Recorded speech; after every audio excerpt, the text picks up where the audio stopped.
चिन्तासन्तानहन्तारो यत्पादाम्बुजरेणवः स्वीयानां तान् निजाचार्यान् प्रणमामि मुहुर्मुहुः। यदनुग्रहतो जन्तुः सर्वदुःखातिगो भवेत् तमहं सर्वदा वन्दे श्रीमद्वल्लभनन्दनम्। अज्ञानतिमिरान्धस्य ज्ञानाञ्जनशलाकया चक्षुरुन्मीलितं येन तस्मै श्रीगुरवे नमः। नमामि हृदये शेषे लीलाक्षीराब्धिशायिनम् लक्ष्मीसहस्रलीलाभिः सेव्यमानं कलानिधिम्।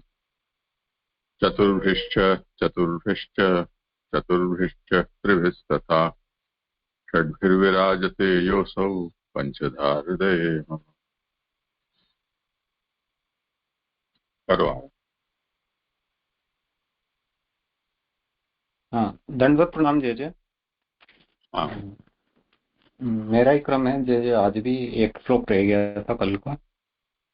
करो बोल।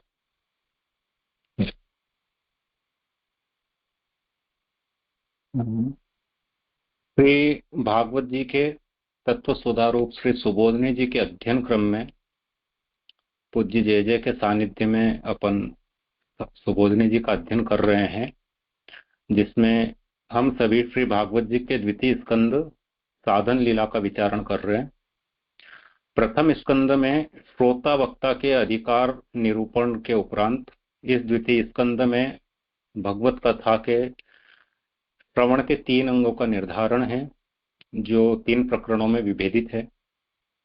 प्रथम प्रकरण में तत्व के स्वरूप का चिंतन, तत्व ध्यान को सूक्ष्म ध्यान और स्थूल ध्यान के रूप में 2 अध्यायों में विभाजित किया है।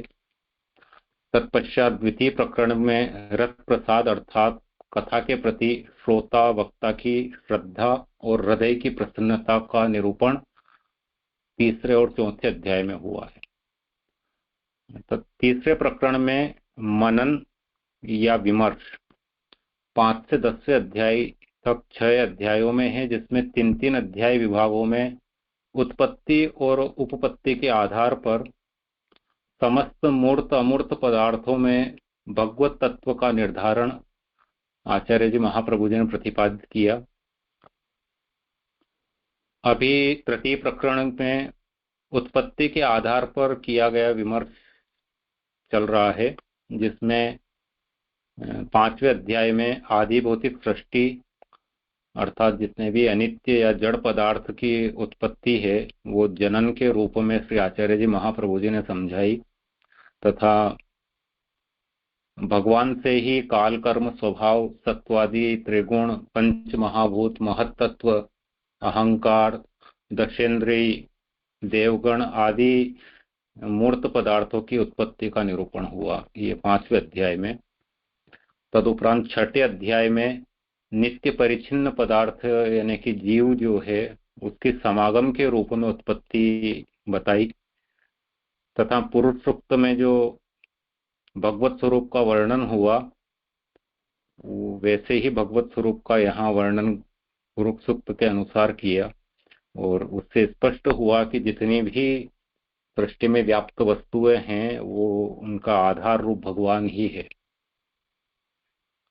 अभी 7वें अध्याय का चिंतन क्रम चल रहा है, जिसमें आदिदेविक स्वरूप का सृष्टि में अवतरण का निरूपण है।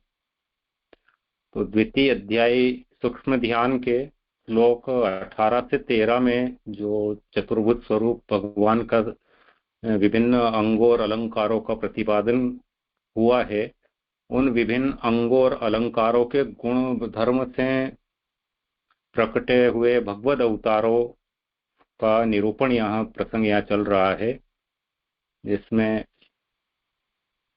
पूर्व में वराह यज्ञ कपिल दत्तात्रेय सनकादि ऋषि कुमार नर नारायण ध्रुव चरित्र पृथु ऋषभ देव हयग्रीव मत्स्य कुर्म नरसिंह अवतार हरि अवतार का प्रसंग हो चुका था। कल के प्रसंग में मेखला गुणावतार वामन भगवान के चरित्र का निरूपण हुआ था, और वामन चरित्र से जो शंकाएं उत्पन्न होती है, विशेष जैसे कि ये भक्ति विरोधी चरित्र प्रारंभिक या प्राकृत रूप से दिखाई देता है कि भक्त का बंधन वामन चरित्र में हुआ, तो भक्ति विरोधी लीला भगवान ने क्यों प्रकट की। तो ऐसी शंकाओं का समाधान कल हुआ और महाप्रभु जी ने हमें समझाया कि इस चरित्र में लेश मात्र भी भक्ति का विरोध नहीं है और वस्तुतः यह पूर्णतः गुण चरित्र ही है, और गुण विभूषित होने से इस चरित्र का भक्ति महात्म्य ज्ञान और फल में दृष्टांत के रूप में उपयोग होता है। अब आगे आज का प्रसंग प्रारंभ करता हूं। श्लोक 19वां है, पृष्ठ संख्या 274। आभासार्थ है, मेखला विभूषित का निरूपण करके अब अंगुली के विभूषत्व का निरूपण करते हैं। जो दूसरे अध्याय का 11वां श्लोक है, विभूषितम मेखलायांगुल के महाधनेर नुपुर कंकणादिवि। तो इसमें जो अंगुली के महाधने पद आ रहा है, इसका निरूपण अब 19वें श्लोक में किया जा रहा है। श्लोक है, तुभ्यम च नारद भृशम भगवान प्रबद्ध भावेन साधु परितुष्ट उवाच योगम ज्ञानम च भागवतम आत्मसत्तत्वदीपम यद वासुदेव शरणा विदुरंज सेव। श्लोकार्थ, हे नारद, तुम्हारे बड़े हुए प्रेम से पूर्ण प्रसन्न होकर भगवान ने योग का प्रवचन किया था। इतना ही नहीं, किंतु ब्रह्मात्मकता के ज्ञान सहित श्री पुरुषोत्तम स्वरूप महात्म्य ज्ञान भी कहा था, जिस ज्ञान को वासुदेव चरणों के केवल शरण आने वाले सहज में ही प्राप्त कर लेते हैं। व्याख्यार्थ, भगवान के अवतार अनंत है। इनका दर्शन अनेक ऋषियों महर्षियों ने और भक्तों ने प्रेम के द्वारा किया है। उनमें चतुर्भुज भगवान द्वितीय ध्यानोक्त समष्टि अंतर्यामी को अंगुली भूषणों के अवतार 10 कीमा 20 है, जिनका नारद ने दर्शन किया है। नारद के ब्रह्मपुत्र होने के बाद जब जब उनके हृदय में दर्शन करने का प्रेमोद्रेक होता था, तब तब भगवान उनको हृदय में ही अनेक बार दर्शन देते थे। ये अंतर अवतार अनंत है। तो भगवान के अनंत स्वरूप हैं या अनंत अवतार हैं, जिनके अनेक भक्तों ने या ऋषि सिद्ध ऋषि महर्षियों ने समय समय पर जिनके दर्शन उन ऋषि महर्षियों को या भक्तों को होते रहे हैं।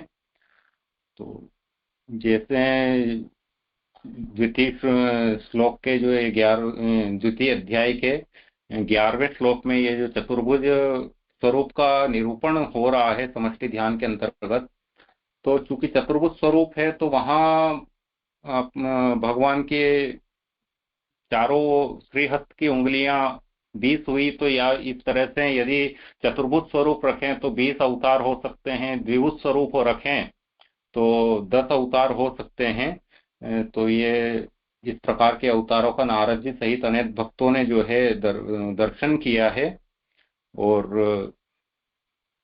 5वें 6ठे अध्याय, इसी स्कंद के 5वें 6ठे अध्याय नहीं, प्रथम स्कंद के 5वें 6ठे अध्याय में जहां मध्यमाधिकार का निरूपण हो रहा था, वहां पे ये प्रसंग आए थे कि परमहंसों की संगति जब नारद जी को हुई और परमहंसों ने उपदेश दिया, वहां पे भी नारद जी को भगवत दर्शन हुए हैं। तदुपरांत अगले जन्म में भी नारद जी को जो है वन में भगवत दर्शन हुए हैं और कषायों को परिपाक करने की उन्हें आज्ञा हुई। तदुपरांत जब नारद जी ने कषायों को परिपाक कर लिया और उन्हें ब्रह्म ज्ञान प्राप्त हो गया, तो फिर जब जब नारद जी को हृदय में भगवत प्रेम उत्पन्न होता था, अति प्रेम उत्पन्न होता था, तो वो भगवत दर्शन उन्हें हो जाते थे। तो इस प्रकार से नारद जी के हृदय में अनेक बार भगवत दर्शन हुए हैं। तो ये जितने भी बार भगवत दर्शन हो रहे हैं, ये जो अवतार स्वरूपता है, ये अनंत अवतार है। उन्हीं का निरूपण ये इस श्लोक में अंगुल्य के विभूषित तत्व में निरूपण किया जा रहा है। आगे, दर्शनम यान्ति चेतसी, ऐसा वाक्य है। बाह्य और आंतर दोनों तरह से भगवद अवतार का दर्शन होता है। नारद को जिनका दर्शन हुआ है, वे अवतार यद्यपि अनंत है, तथापि जिन्होंने बाहर प्रकट होकर दर्शन दिए या उपदेश भी दिया, वे 10 या 20 हैं। द्विभुज मानने पर 10, चतुर्भुज मानने पर 20 और अनंत भुज मानने पर अनंत भी अंगुली भूषण हो सकते हैं। इनका दर्शन नारद जी ने किया और अन्य भक्तों ने भी किया। अतएव तुभ्यम च पद में चकार दिया है। तो दर्शनम यान्ति चेतसी, यानी कि दर्शन मन में या चेतना में होता है, इस प्रकार का ये वाक्य है। तो भगवद अवतार के दर्शन दोनों प्रकार से हो सकते हैं कि हृदय में भगवद अवतार प्रेरणा हो रही है और भगवान प्रकट हृदय में हो रहे हैं, तो वो अंतर दर्शन कहलाए। और बाह्य बाहर प्रकट होकर दर्शन दे रहे हैं, तो बाह्य दर्शन भगवद अवतार का हुआ। तो नारद जी को अनेक बार दर्शन हुए, उसमें हृदय के भीतर भगवद आवेश उत्पन्न कई बार हुआ, लेकिन जो बाहर प्रकट होकर दर्शन वो 10 या 20 बार हुए होंगे। तो यदि द्विभुज स्वरूप माने तो 10 उंगलियों के निरूपण से 10 या वो चतुर्भुज स्वरूप के निरूपण से 20 बार हो सकता है। अनंत भुज से वो सभी, यदि संत या महर्षियों को, भक्तों को जिस प्रकार से भगवान ने प्रकट होकर अपने दर्शन दिए हैं, यदि उन सभी की गणना की जाए तो फिर अनंत भुज स्वरूप से अनंत अवतार भगवान के निरूपित हैं अंगुली भूषण स्वरूप में। इसीलिए यहाँ मूल पद में तुभ्यम च में चकार दिया है, जिसका अर्थ नारद और उनके जैसे कई भगवत भक्त एवं संत महर्षियों को दिए गए दर्शन से प्रतीत हो रहा है। आगे, अंगुलियों के अवतार भगवत रूप होते हैं। अंगुली अवयव के अंत में रहकर कार्य करती है। ऐसे भक्त संसार के अंत में होते हैं, अर्थात संसार का अहंता ममतात्मक रूप का अंत करना होता है, तब ये भक्त रूप अवतार प्रकाशित होते हैं। इससे यह कहना है कि सर्वरूपी भगवान के भक्त ही उनकी उंगलियां हैं। तो ये जो अंगुलियों के अवतार निरूपित हो रहे हैं, ये मूलतः भगवत भक्त स्वरूप हैं। यानी कि भगवत भक्त का जो स्वरूप है वही अंगुली अवतार से वर्णित जो अवतार हैं वो भगवत स्वरूप यहाँ वर्णन कर रहे हैं महाप्रभु जी, कि जिस प्रकार अंगुलियां जो है हाथ या पैरों के अंत में स्थित होती है, और जितने भी इंद्रियों के विषय, जितने भी कार्य है, शरीर के जितने भी कार्य का निष्पादन है, वो उंगलियों के बिना नहीं हो सकता है। अपन किसी भी इंद्रिय का आस्वादन अपन बिना उंगलियों के नहीं कर सकते हैं। तो अवयव के अंग में अंत में रहकर भी उंगलियां सभी कार्यों का निर्वहन करती है। उसी प्रकार जो ऐसे भगवत भक्त होते हैं, ये संसार में अहंता ममतात्मकता जब व्याप्त होती है, वहां अंत में रहकर इस अहंता ममतात्मकता के विषयासक्ति को दूर करते हैं और भगवान की भक्ति की तरफ प्रेरणा उत्पन्न करते हैं। तो ये जो भक्त रूप अवतार होते हैं, इन्हीं के होने से ये सर्वरूप भगवान के भक्त की उंगलियों का अवतार ये है, और उससे ये प्रकाशित जगत होता है। ऐसे अंगुली रूप होने से ही ये सर्व शरीर उपकारी और सब तरह की क्रियाओं के हेतु होते हैं। द्वितीय ध्यान में अंगुल यके का महाधने विशेषण कहा है। इसका तात्पर्य यह है, उन अंगुलियों के पास बहुत से धन हैं। इन धनों का निरूपण इसी श्लोक में आगे किया है।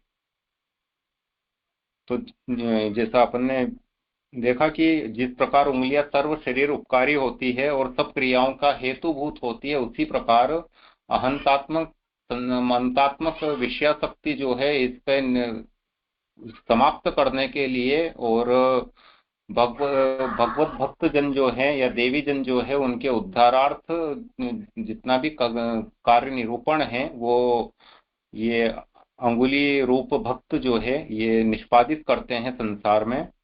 तो इसलिए द्वितीय ध्यान में इन्हें महाधन कहा गया है, विशेषण महाधन लगाया है कि ये महत्वपूर्ण धन है। तो इसका निरूपण आगे श्लोक में किया जा रहा है।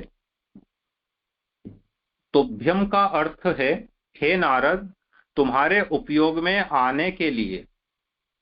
च का अर्थ है अन्य महापुरुषों के उपयोग में आने के लिए भी योग कहा।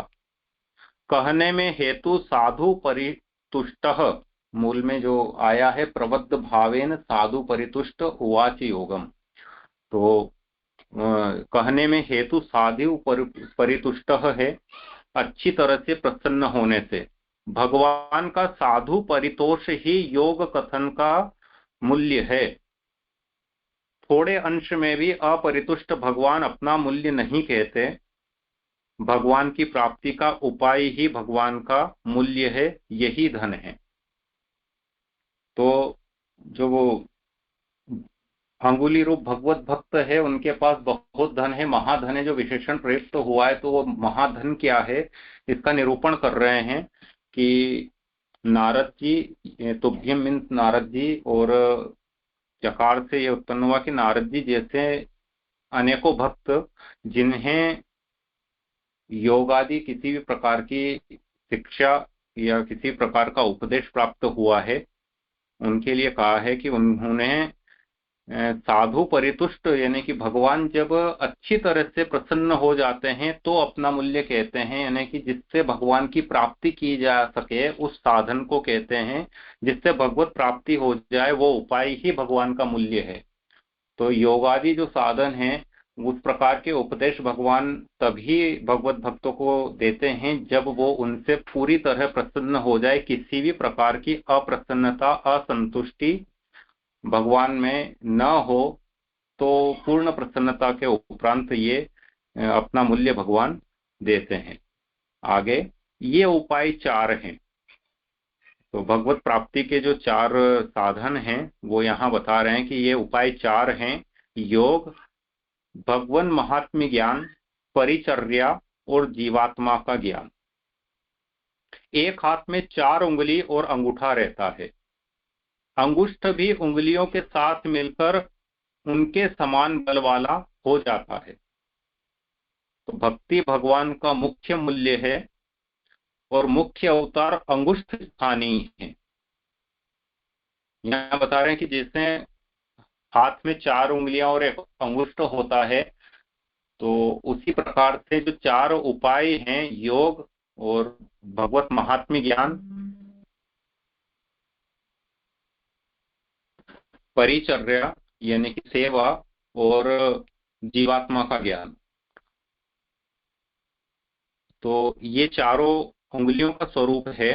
और तदुपरांत जो अंगूठा है वो भी समान गुण धर्म वाला, समान बल वाला है और भक्ति का स्वरूप है।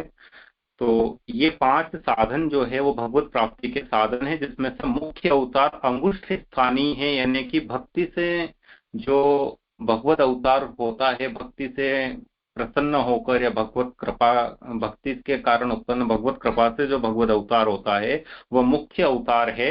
और बाकी जो चारों साधन हैं, योग, महात्म्य ज्ञान, सेवा या जीवात्मा का ज्ञान यानी कि आत्मज्ञान, ये सब भक्ति की प्राप्ति में सहायक हैं। आगे प्रेम से परितुष्ट भगवान अंगुष्ठ स्थानीय मुख्य अवतार है। उसका स्पष्ट नाम यहाँ नहीं दिया गया है क्योंकि तत्सहित अंगुलियों के सम्मिलित अवतार यहाँ कहते हैं। मुख्य उपदेष्ट अवतार और भक्त रूप अवतार सबको एकत्र करके यहाँ कहे हैं। योगादि उक्त साधनों से परितुष्ट, अतएव उन साधनों से दर्शन देने वाले सब ही स्वरूपों को यहाँ निरूपण है। अतएव किसी एक अवतार का खासकर नाम नहीं दिया है। योग, भगवान महात्म्य ज्ञान, परिचर्या और जीवात्म ज्ञान ये चारों अंगुली स्थानीय हैं और भक्ति अंगुष्ठ स्थानीय हैं। भक्ति प्रचारार्थ ही भगवान इन चारों साधनों से प्राप्त हो सकते हैं। तो आगे महाप्रभु जी यहाँ पे बता रहे हैं कि भक्ति के प्रचार के लिए ही इन चारों साधनों का उपयोग होता है और मुख्यतः प्रेम से भगवान संतुष्ट होके प्रसन्न होकर जो है मुख्य अवतार अंगुष्ठ स्थानीय या भक्ति से प्रसन्न होकर जो है मुख्य अवतार भगवान धारण करते हैं। और जब जब किसी भी भक्त से या किसी भी जो है महर्षि की भक्ति से प्रसन्न होकर उसे भगवान ने भगवत अवतार के दर्शन दिए हैं, वो सभी अवतार यहाँ सम्मिलित है। उसके साथ साथ योग और परिचर्या, भगवत महात्म्य ज्ञान या आत्मज्ञान के कारण भी जिन जिन भक्तों को या ऋषि महर्षियों को भगवत स्वरूप का साक्षात्कार हुआ है, उन सभी अवतारों का भी यहाँ सम्मिलित किया गया है। इसलिए किसी विशिष्ट अवतार का नाम या उसका निरूपण यहाँ नहीं है, बल्कि जिन जिन भक्तों को किसी भी प्रकार से किसी भी साधन के माध्यम से भगवत साक्षात्कार हुआ है, उन सभी का यहाँ समायोजन किया है। आगे यहाँ साधनों के अवतार कहे हैं क्योंकि ये अंगुली आदि सर्व शरीर के उपकार करने वाले हैं। इसमें प्रेम भक्ति मुख्य है, अतएव वह अंगुष्ठ स्थानीय मुख्य अवतार है। इस प्रेम भक्ति से भी भगवान की प्राप्ति होती है। इस बात को श्लोक में कहते हैं भ्रशम इत्यादि। भगवान महात्म्य और सपरिकर भगवान का सतत श्रवण करने से उन मार्गों में जब प्रीति उत्पन्न होकर सारे हृदय को भर देती है और वहां भी उभरने लगती है, अर्थात इस तरह बाहर आती है कि लोगों को भी उसका स्पष्ट अनुभव होने लगता है, इसे प्रवृत्त भाव कहते हैं। तो जितने साधन अवतार है उसमें मुख्य जो है वो प्रेम भक्ति मुख्य है और उसी से भगवत प्राप्ति होती है। इस बात को यहाँ श्लोक में जो है भृशम पद जो आया है, भृशम भगवान प्रबद्ध भावेन, इससे कहा गया है। तो प्रबद्ध भाव का यहाँ निरूपण कर रहे हैं महाप्रभु जी कि भगवत महात्म्य का ज्ञान हो जाए और सपरिकर भगवान की लीलाओं का सतत श्रवण करने से भगवत महात्म्य का ज्ञान हो जाए और भगवान की परिकर सहित लीलाओं का लगातार श्रवण करने से हृदय में भगवान के प्रति प्रीति उत्पन्न होती है और धीरे धीरे वो भगवान के प्रति जो उत्पन्न प्रीति है वो लगातार सतत श्रवण से महात्म्य ज्ञान से लगातार बढ़ती रहती है और पूरे हृदय को भर देती है और तदुपरांत उभरने लगती है, यानी कि हृदय से वो भाव झलकने लगता है, बाहर आने लगता है और अन्य लोगों को भी वो भाव स्पष्ट रूप से अनुभव होने लगता है। तो इस प्रकार का भाव जिसमें भगवान महात्म्य ज्ञान और सपरिकर लीला श्रवण से भगवान के प्रति उत्पन्न प्रीति इतनी बढ़ जाए कि आसपास का परिकर भी उसको अनुभव करने लगे, तो ऐसे भाव को प्रबद्ध भाव महाप्रभु जी बता रहे हैं। और आगे इस अतिशय बड़े हुए भाव से ही भगवान प्रसन्न होते हैं।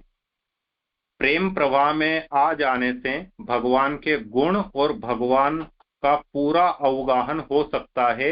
इसी से परितोष में साधुता, अच्छापन कही है, भगवत प्रसाद भक्ति का फल यही है।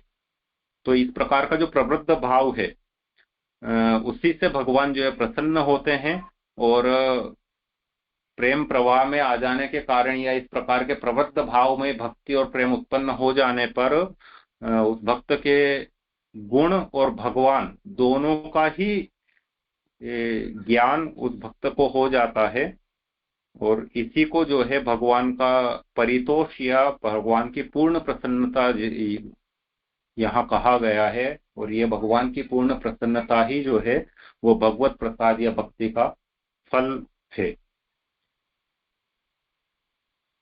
आगे, फल हो जाने पर कहीं कहीं साधन नहीं भी रहता, पर यहाँ भगवत परितोष के अनंतर भी भक्ति का प्रवाह विद्यमान रहता है, इसलिए परितोष साधु हुआ। अपरितोष का सर्वथा अभाव और भक्तिपुर की नित्यता, यही साधु परितोष। तोष में भी परितः सब तरह से, अर्थात भगवान और भगवती दोनों जगत के उद्धारक हो जाएं, इतना प्रसन्न होने पर भी भगवान ने अपना मूल्य योग नारद से कहा। प्रसन्न होकर ऐसा उपाय योग बताया कि भगवान को दर्शन देने ही पड़े। तो इस प्रकार का प्रेम भाव या भक्ति किसी के हृदय में प्रबुद्ध भाव रूप से जो है स्थापित हो जाए और उसको भगवान के गुणों का और भगवान दोनों का ही जो है स्वरूप, भगवत स्वरूप का दोनों का ही जब अवगाहन हो जाता है, तो इसी को भक्ति का फल या भगवत प्रसाद कहा है। तो कहीं कहीं साधन, जब किसी विशिष्ट फल के लिए साधन किया जाता है और अभिष्ट फल की प्राप्ति हो जाती है, तो उसके बाद वो साधन करना बंद कर देते हैं। सामान्य प्रक्रिया इस प्रकार की होती है। तो लेकिन यहाँ पे भगवान का जो भगवत परितोष है उसमें, यानी कि भगवान संतुष्ट हो गए, प्रसन्न हो गए, उसके अनंतर उसके बाद भी भक्ति का प्रवाह हृदय में विद्यमान रहता है, भक्ति हृदय में विद्यमान रहती है।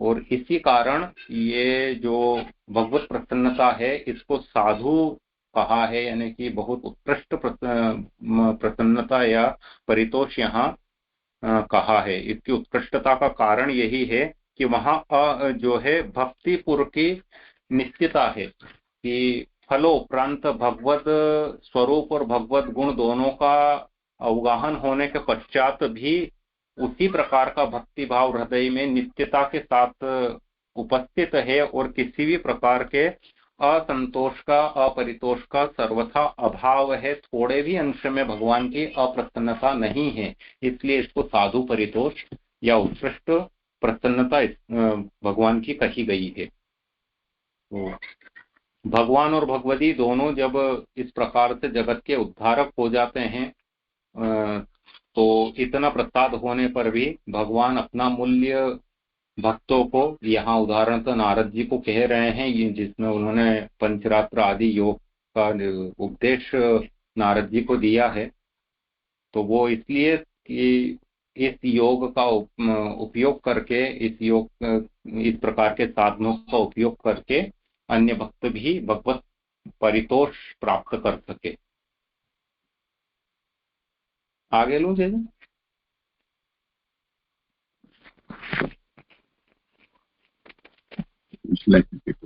हाँ करो बस।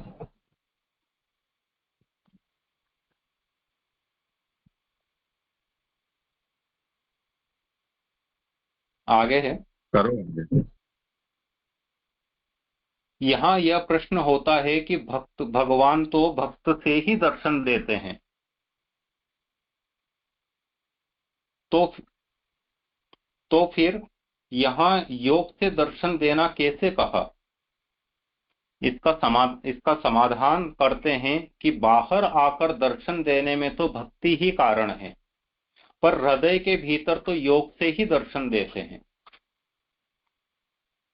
तो यहाँ एक प्रश्न उठ रहा है कि भगवान भक्ति से ही दर्शन देते हैं, तो फिर यहाँ जो कहा है कि भगवान ने ऐसा अपना मूल्य, अपना साधन बताया है नारद जी को कि जिससे भगवान को दर्शन देने पड़े, इस प्रकार का कोई साधन या योग बताया है। तो जब भगवान भक्ति के कारण दर्शन देते हैं, तो फिर योग से दर्शन देना कैसे यहाँ कहा है? तो उसका समाधान महाप्रभु जी अपने लिए कर रहे हैं कि बाहर आकर दर्शन देने में भक्ति कारण है, यानी कि बाहर जो है भगवत स्वरूप का जो प्रकटीकरण होता है वो तो भक्ति के कारण ही होता है, लेकिन हृदय के भीतर के जो दर्शन है, जैसे हमारा अंतर दर्शन पूर्व में श्लोक में इसी में आया है, तो जो अंतर दर्शन है या हृदय के भीतर जो दर्शन होते हैं भगवान के, वो तो योग से ही भगवत स्वरूप हृदय के भीतर समझ में आता है, तो वो दर्शन योग से ही होते हैं।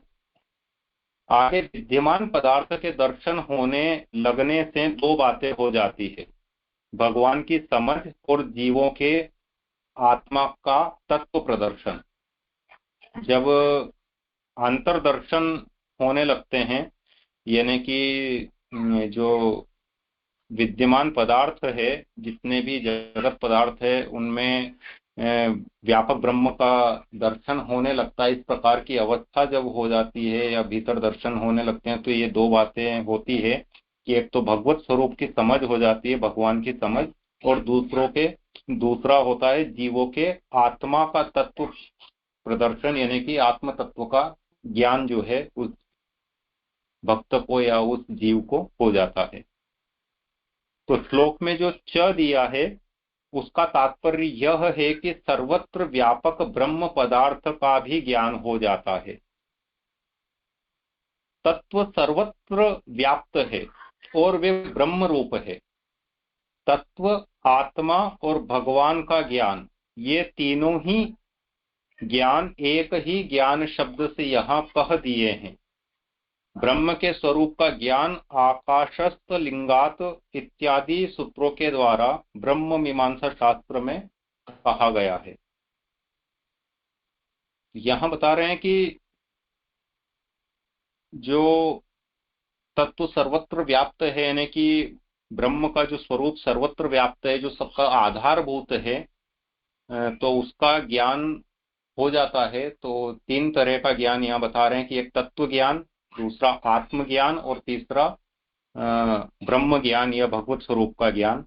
तो ये तीनों ज्ञानों को यहाँ ज्ञान, एक ज्ञान पद जो आया है कि सर्वत्र व्यापक ब्रह्म पदार्थ का ज्ञान हो जाता है, तो ज्ञान का अर्थ यह है कि ये तीनों प्रकार का ज्ञान इससे हो जाता है कि तत्व ज्ञान क्या है, आत्मज्ञान क्या है और ब्रह्म ज्ञान क्या है। तीनों प्रकार के ज्ञानों का यहाँ निरूपण वो हो जाता है। और ब्रह्म का जो स्वरूप है वो आकाशस्थ लिंगात इत्यादि सूत्रों के द्वारा ब्रह्म मीमांसा शास्त्र में कहा है कि आकाश जिस प्रकार से सर्वत्र व्याप्त है और हर जगह आकाश की उपस्थिति है, उसी प्रकार ब्रह्म की सर्वत्र उपस्थिति है। जिस प्रकार आकाश जो है वो निराकार है, उसका कोई स्पष्ट आकार नहीं है, उसी प्रकार सर्वव्यापकता के स्वरूप में ब्रह्म भी जो है निराकार है।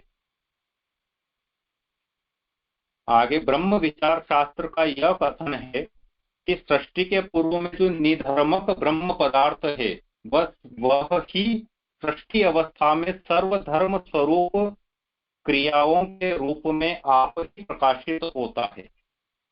भागवतम ज्ञानम का अर्थ यहाँ पुरुषोत्तम का स्वरूप गुण ज्ञान है। जीव का तत्व, तो पहले देख लें कि यहाँ जो ये बात आई है कि ब्रह्म विचार शास्त्र का कथन यह है कि सृष्टि के पूर्व में जो निधर्मक ब्रह्म पदार्थ है, वह ही सृष्टि अवस्था में सर्वधर्म रूप क्रियाओं के रूप में आप ही प्रकाशित होता है। तो इससे मुझे यथामति ऐसा समझ आ रहा है कि सृष्टि रचना के पूर्व में जो निधर्मक ब्रह्म पदार्थ है, यानी कि एक तरह से निर्गुण ब्रह्म जिससे अपन कह रहे हैं कि किसी प्रकार का गुणातीत ब्रह्म जो है, जिसमें अभी किसी प्रकार के विशिष्ट गुणों का व्यापन नहीं हुआ है। पूर्व में सृष्टि निर्माण से पूर्व ही इसी की व्याप्तता थी, लेकिन जब सृष्टि अवस्था हुई तो फिर सभी प्रकार के गुण और क्रियाएं जो है वो ब्रह्म ने स्वयं वहां उपस्थित होकर या उस अंश में उपस्थित होकर उन सभी को स्वयं ने प्रकाशित किया। अपन 5वें अध्याय में भी इस प्रकार का, जहां आदि भौतिक सृष्टि का वर्णन आया था इसी द्वितीय स्कंद में, वहां इस प्रकार का ही वर्णन आया था कि किस प्रकार से प्रथमतः तीनों प्रकार के त्रिगुण और अहंकार पैदा हुए और फिर उससे पंचभूत उत्पन्न हुए और गुणों के सम्मिश्रण और अहंकार पंचभूतों के सम्मिश्रण से दशेंद्रियां और देवगण आदि और महत्त्व बुद्धि मन वगैरह सब की उत्पत्ति हुई। लेकिन ये सब निष्क्रिय रूप से हजारों वर्ष तक अंडक में रहे, और जब स्वयं भगवान ने चैतन्य रूप में इनमें प्रवेश किया तब ही जाके सृष्टि निर्माण हुआ। तो वही आशय मुझे यहाँ ये ब्रह्म विचार शास्त्र के कथन का लग रहा है कि पूर्व में जो है सृष्टि में निधर्मक ब्रह्म पदार्थ या गुणातीत ब्रह्म पदार्थ था, जो कि सगुण होकर वहां पे उन सभी तत्वों को प्रकाशित कर रहा है।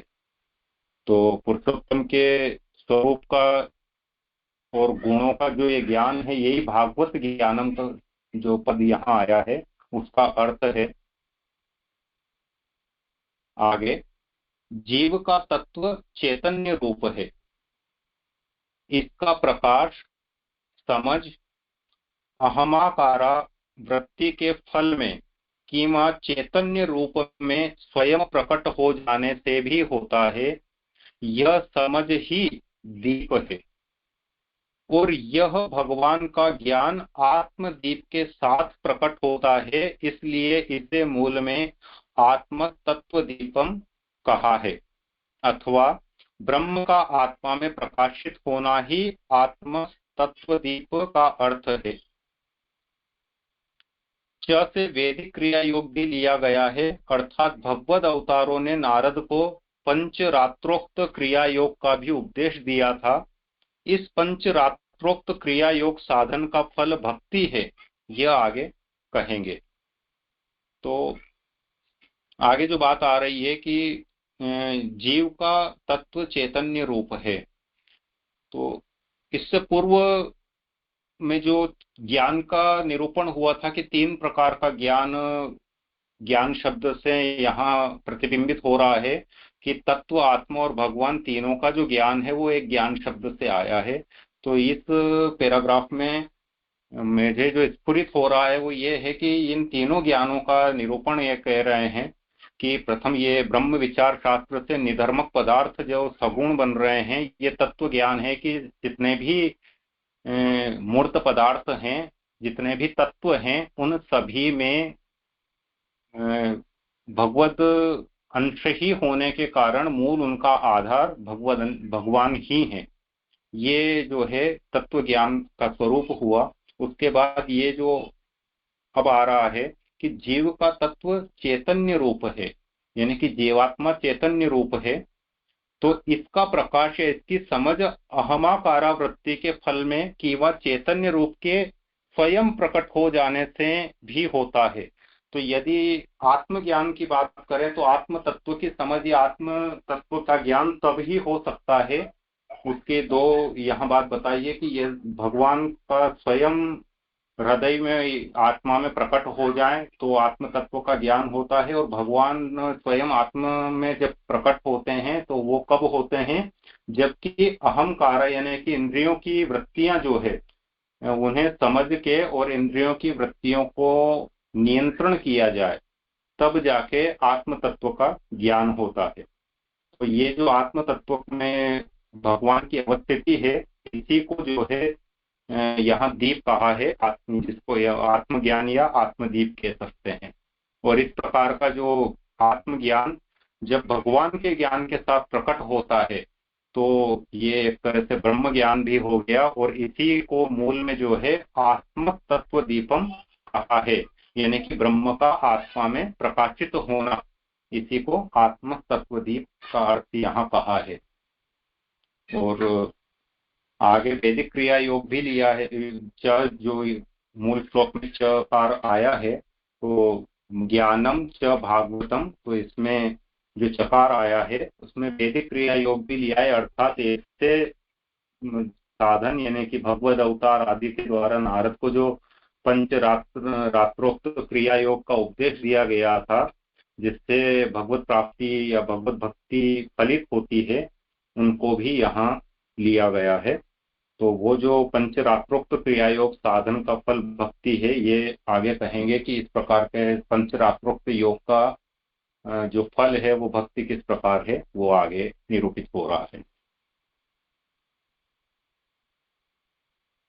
आगे है, यहाँ यह भी प्रश्न होता है कि योग, यज्ञ और ज्ञान आदि तो इससे पहले भी बहुतों ने प्रकाशित कर दिए थे, अतएव पूर्व सिद्ध थे, उनके कहने के लिए भगवान को अवतार लेने की क्या आवश्यकता हुई।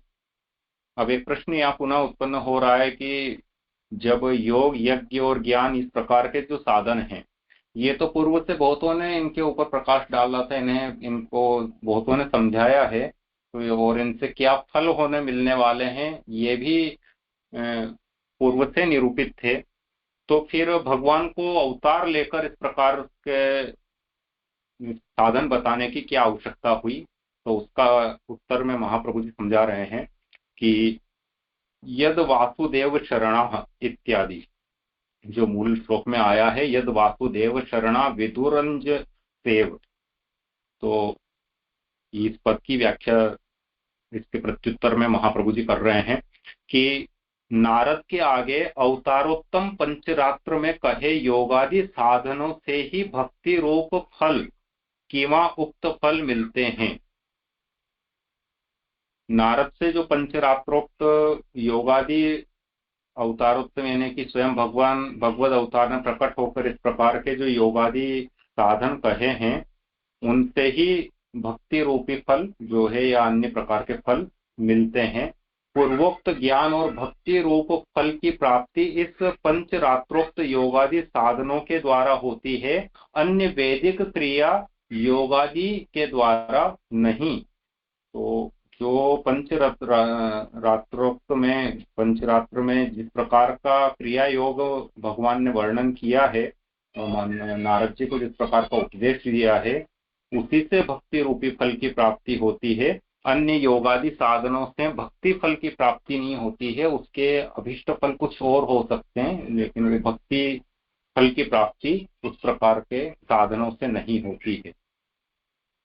11वें स्कंद में कहा है कि भक्ति योगम स लभते एवं यह पूजयेत माम, जो कोई इस क्रिया योग के द्वारा इस तरह मेरा पूजन करता है उसे मेरी भक्ति प्राप्त होती है। ये 11वें स्कंद का वाक्य है।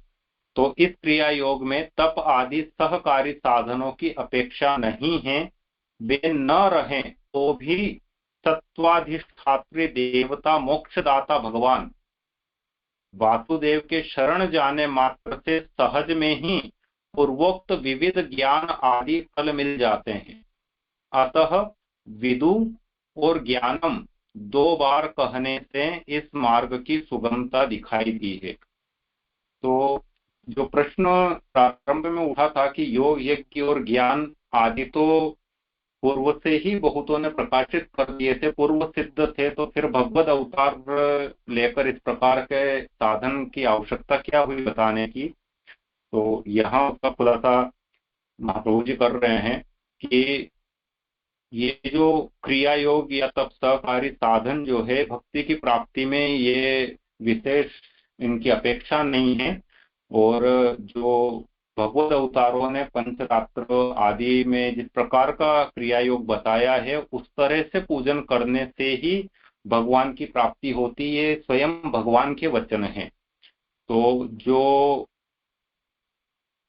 भगवत भक्त होते हैं, जो केवल भगवान वासुदेव की शरण में जाने मात्र से ही जो पूर्व के प्रतिष्ठित या पूर्व से ही जिन योग, यज्ञ, ज्ञान आदि का प्रकाशन हो चुका था, तो उनसे जो भी प्रकार का फल मिलना चाहिए, उन सभी फलों की प्राप्ति तो वो भगवत भक्त भगवान वासुदेव की शरण को स्वीकार करने मात्र से सहजता से उन सभी फलों को प्राप्त कर लेता है।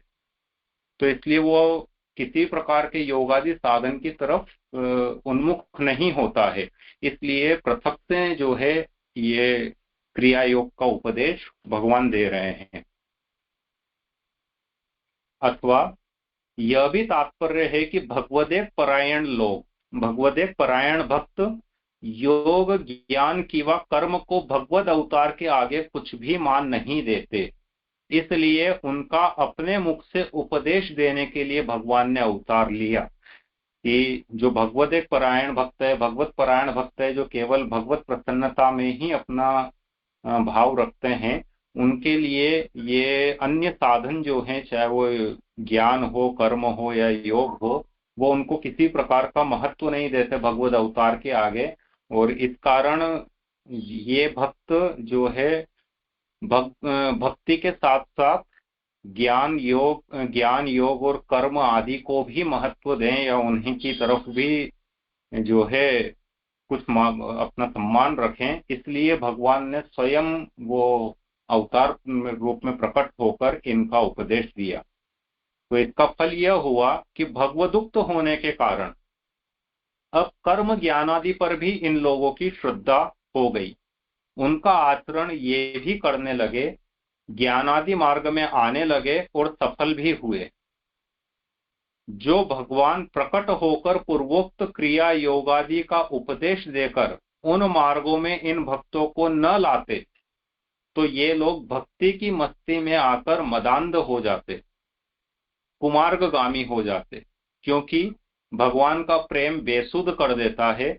इसलिए भक्तों को कुमार्ग से बचाने के लिए भगवान ने पूर्वोक्त भक्ति साधन योगादि साधनों का कथन किया। ये जो शंका उत्पन्न हुई थी उसका स्पष्ट निवारण जो है हम प्रभु जी कर रहे हैं कि भगवान के द्वारा कहा गया होने के कारण ये जो कर्म ज्ञान आदि साधन है इन पे भी भगवत भक्तों की श्रद्धा हो गई और वो भी अपने आचरण में इनको करने लगे, ज्ञानादि मार्ग में जाकर भी वो सफल हुए, ज्ञान जो है प्राप्त हुआ और उसके कारण भगवत सानुभाव या भगवत साक्षात्कार उनको हुआ। तो अगर भगवान प्रकट होकर इस प्रकार के क्रिया योगादि उपदेश जो है वो उन भक्तों के सम्मुख नहीं लाते तो ये भक्त जो है केवल भक्ति में मदांध हो जाते और कुमार्गगामी हो सकते थे, यानी कि केवल भक्ति के कारण वो उस प्रकार से मदमस्त हो जाते। यहाँ मुझे एक सामान्य उदाहरण स्फुरित हुआ था, कितना सही है ये मैं नहीं कह सकता, जैसे थोड़ा सा समाधान करेंगे कि जैसे शबरी का प्रसंग आता है या विदुर का प्रसंग आता है, वहां दोनों जगह हम देखते हैं कि प्रेम भक्ति में जो है भगवान के सन्मुख शबरी ने जो है झूठे बेर धरे हैं, इस प्रकार का चरित्र आ रहा है। या फिर विदुर चरित्र में जो है विदुर पत्नी ने प्रेम मग्न होकर भगवान को फल की जगह छिलके जो है भोग धरे हैं, इस प्रकार का प्रसंग आता है। तो वो उनकी शुद्ध प्रेम की उमंगता थी, वो उनका भाव था कि वो प्रेम में इतने मग्न हो गए थे कि वो भगवत स्वरूप का महात्म्य ज्ञान में भूलकर वो उस प्रकार का आचरण उन्होंने किया। ये सामान्य रूप से लौकिक उदाहरण बन गया, लेकिन यदि इसी प्रकार का उदाहरण अनावतार काल में भी भक्त जो है करने लग जाएं तो ये एक तरह से भगवत महात्म्य को भूलकर जो है कुमार्गगामी की तरफ बढ़ना, या फिर इस प्रकार के एक उदाहरण को उदाहरण बनाकर अंधानुकरण कोई करने लग जाए, देखा देखी करने लग जाए, तो किसी भी प्रकार की मर्यादा स्थापित नहीं होगी। तो ये एक तरह से जो कुमार्गगामी हो जाते, इस प्रकार का जो यहाँ शब्द आया है, तो ये भाव मुझे स्फुरित हुआ है। ये अत्यधिक प्रेम भी जो है भगवान का जो प्रेम है वो बेसुध कर देता है। तो इस प्रकार भक्तों को कुमार्ग से बचाने के लिए भगवान ने पूर्वोक्त भक्ति साधन योगादि साधनों का कथन किया कि भक्ति के साथ साथ वो मर्यादाएं स्थापित हो सके जिनमें रहकर भक्ति जो है वो सही दिशा में फलित हो। ये प्रकट हुआ। 19वां यहाँ समाप्त हुआ। जय जय। हाँ, सुंदर निरूपण हुआ।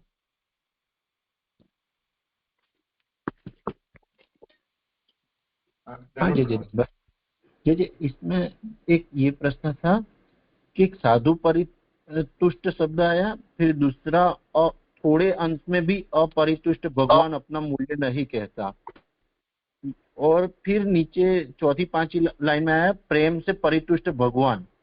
तो ये मुझे एक मिनट, मुझे आपकी आवाज कट गई थी, थोड़ा सा मुझे पुनः एक बार बताएं।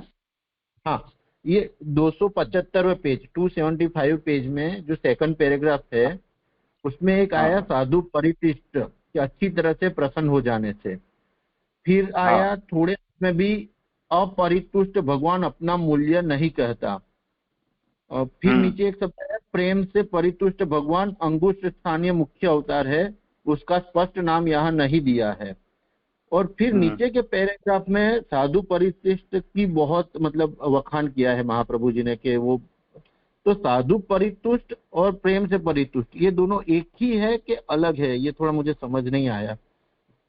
हाँ, ये एक ही है। जो प्रेम का निरूपण महाप्रभु जी ये प्रवृत्त भाव के रूप में कर रहे हैं कि प्रेम अत्यधिक जो है जब बढ़ जाए, भगवत प्रीति जब अत्यधिक बढ़ जाए और हृदय से बाहर प्रकट होने लगे, तो इसी को जो अपन प्रवृत्त भाव महाप्रभु जी बता रहे हैं। और ये प्रेम जो भगवान के प्रति प्रेम हुआ है, इसी के कारण भगवान प्रसन्न हो रहे हैं। लेकिन यहाँ भगवान की प्रसन्नता का मूल जो कारण है वो ये है कि भगवान के प्रसन्न होने के उपरांत भी, यानी कि फल प्राप्ति के उपरांत भी वो प्रेम भगवान में बना हुआ है। तो वो जो प्रेम की नित्यता है कि जिसको यहाँ भक्तिपुर की नित्यता कहा गया है, वो जो नित्यता बनी हुई है उसी के कारण भगवान का अपरितोष का सर्वथा अभाव हो रहा है, यानी कि भगवान में किसी भी प्रकार का थोड़े भी अंश में अप्रसन्नता नहीं हो रही है। इसी को साधु परितोष यहाँ निरूपण कर रहे हैं महाप्रभु जी। मतलब साधु परितुष्ट और प्रेम से परितुष्ट ये दोनों एक ही है, ऐसा ना? हाँ हाँ हाँ हाँ। अच्छा, और तो ये लाइन एक थोड़ी मुझे समझ में नहीं, अगर ये ऐसे ही है तो फिर ये अगर स्पष्ट कर, थोड़े अंश में भी अपरितुष्ट भगवान अपना मूल्य नहीं कहता, तो ये थोड़ा ये लाइन खाली समझ नहीं पड़ी। ठीक है ना, तो ऐसा ही तो होना चाहिए। नहीं, अपना मूल्य नहीं कहता मतलब भगवान नहीं अपना मतलब अपना स्वरूप नहीं प्रकट करते ऐसे। अच्छा, हाँ जी। और ये साधु परितुष्ट और प्रेम परितुष्ट जैसे भाई ने समझा ऐसे। हाँ हाँ, प्रणाम जी।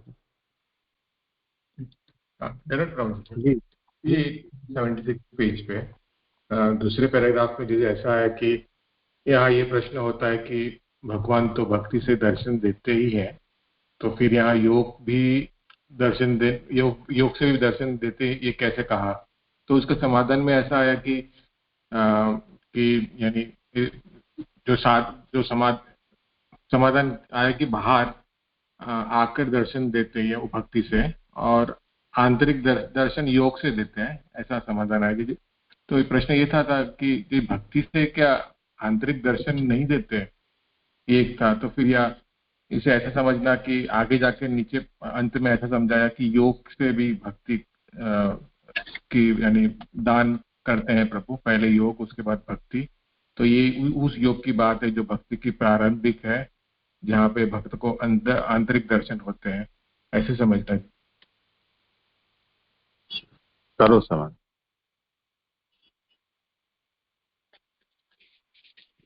हाँ, मुझे ये स्फुरित हो रहा है पूरे प्रसंग से तो कि एक तो जो भगवान जो योगादि साधन बता रहे हैं वो भक्ति के सहायक अंग के रूप में ही बता रहे हैं, और योगादि से जो भगवत स्वरूप प्रकट होता है वो हृदय में प्रकट होता है। तो जो भगवत के स्वरूपानंद का स्वरूप का जो आनंद है उसकी अनुभूति वो जीव नहीं कर पाता है, जिसको योगादि से अंतर दर्शन हुए हैं। लेकिन भक्ति के कारण भगवान बाहर आके जो है प्रकट होकर जो दर्शन देते हैं, तो जो स्वरूप का मूल आनंद होना चाहिए या लीला का जो आनंद होना चाहिए उसका अनुभव वो भक्त कर पाता है। तो इसीलिए भक्ति की श्रेष्ठता बताई गई है कि भगवान जो बाहर प्रकट होकर दर्शन देते हैं वो श्रेष्ठ है, और योगादि साधन जो है ये भक्ति सिद्ध होने में सहायक है।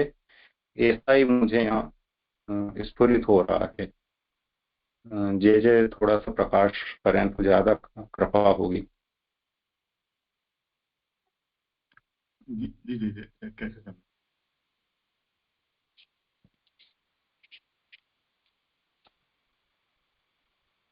यहाँ ये कहा ना कि भगवान ने प्रकट होकर योग कहा है, तो यहाँ तात्पर्य ये है कि आचार्य चरण समझाते हैं तथोपाय मुक्तवान ये न उपाय न भगवान दृश्यते एव। भगवान का साक्षात्कार जिस प्रकार से हो सके उस प्रकार का उपाय भगवान ने कहा। अब वो उपायों में बहिर्दर्शन भक्ति एव हेतु, प्रभु के दर्शन में तो भक्ति ही हेतु होती है। अंतर्दर्शन है योग, और भगवान का यदि दर्शन भीतर करना है तो उसके लिए योग उपाय बताया। तो ये जो योग और भक्ति हैं उनकी उपयोगिता इस अर्थ में है।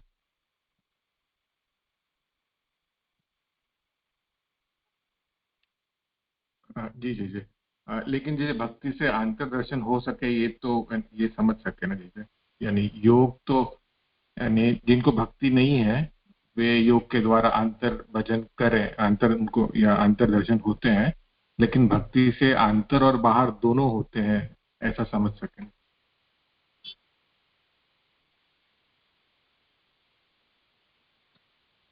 दोनों में ऐसा है कि यदि योग सहित भक्ति है या भक्ति सहित योग है तो दोनों ही होते हैं। अन्यथा जो भक्त होता है उसको यदि भगवान केवल आंतर ही दर्शन देते हो तो भक्ति का मूल्य नहीं रह जाता है, क्योंकि प्रकट मले सुख थाए गिरधर प्रकट मले सुख थाए। तो भक्त की तो अभिलाषा प्रकट भगवान में की प्राप्ति की या दर्शन की होती। तो यदि भक्ति है और आंतर भगवान उसके नहीं दे सकते हैं, ऐसी कोई बात नहीं है, पर तब फिर भक्ति का उपयोग नहीं बचा कुछ।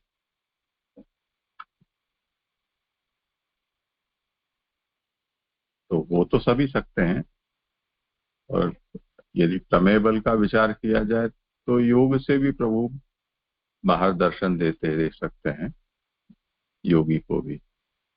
पर अब जिस व्यक्ति ने अपनी सभी वृत्तियों को बाहर से भीतर की ओर मोड़ दिया है, तो इतना जब जिसने किया है तो उसको भीतर ही भगवान दर्शन दे तो कृतार्थता का उसको अनुभव होगा। क्योंकि हो सकता है कि भगवान उसे बाहर दर्शन दे पर उसने सभी अपनी वृत्तियों को बाहर से भीतर की ओर मोड़ा है, तो बाहर जो भी उसको अनुभव भगवान कराएंगे उसकी भगवत्ता भी उसको शायद संदेहास्पद लगे। तो उसे भगवान प्रिफरेबली उसके भाव को लक्ष्य में लेते हुए भीतर ही दर्शन देते हैं, और भक्त को विशेष करके बाहर ही देना चाहते जी जी जी, अच्छी तरह स्पष्ट हुआ। और ये अंत में ये जो कुमार की बात आई, इन्होंने समझाया शबरी का यानी उदाहरण देके, लेकिन जो ये शबरी जो है वो तो कुमार्ग तो नहीं कहेंगे। कुमार्ग यानी किसी अन्य मार्ग या शास्त्र विपरीत या विरुद्ध जो आचरण करे तो उसे कुमार्ग कहा जाएगा। तो ये भक्ति से भक्ति की मस्ती में यानी मदांत होके कुमार्गी हो जाते हैं, ये थोड़ा धीरे समझना था।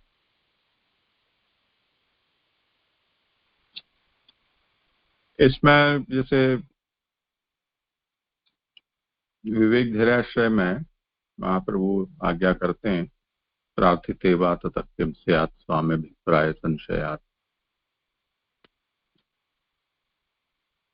हमें प्रभु क्योंकि सर्वज्ञ हैं, सर्वसमर्थ हैं और भक्त का हित ही सोचते हैं, ऐसा सब प्रभु के विषय में सोचकर उनके ऊपर विश्वास रखना चाहिए और किसी भी प्रकार की प्रार्थना नहीं करनी चाहिए। ऐसा करेंगे तो वो अविवेक कहा जाएगा। अब मानो कि कोई प्रकार की कामना किसी भक्त के हृदय में जागी और उसको ये बोल दिया गया है कि प्रार्थना तुम नहीं कर सकते,